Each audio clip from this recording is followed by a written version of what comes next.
Mummy ఒక మంచి మాట చెప్పు కానీ. ఇగో మంచి మాటనా చెప్తా. ఏంటంటే భర్తలతోటి బాధపడేటోళ్ళు ఎంతమంది ఉన్నారో మళ్ళీ భార్యలతో కూడా బాధపడేటోళ్ళు మగవాళ్ళు కూడా అంత బాధ ఉన్నారు. ఇక వాళ్ళు ఏంటంటే వీళ్ళేమో బయటకు చెప్పుకుంటారు, ఆడవాళ్ళు బయటకు చెప్పుకుంటారు, వాళ్ళది ఓపెన్ అయిపోతుంది పోతుంది.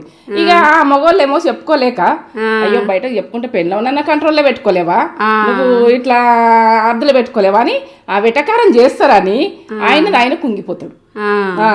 ఇక ఏంటంటే భార్యలు బాధ పెట్టకుండ్రి, భర్తలు బాధ పెట్టకుండ్రి, ఓలకు అర్థం చేసుకుని బతుకుండ్రి. ఇది మంచి మాట నచ్చిందా నచ్చలేదా ఇట్లా ఎప్పుడు పోతాను ఫోన్. నాకు నచ్చింది, మీకు నచ్చితే ఒక లైక్ ఇచ్చుకోండి, కామెంట్ పెట్టుర్రి ఈ మాటకు.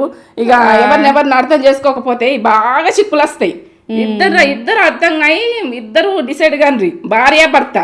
ఇక వాళ్ళు ఏమో చెప్పుకోరు, మనం చెప్పుకుంటాం అంతే. చెప్పుకున్న వరకునే చిక్కులు వస్తాయి. అదే సూపర్.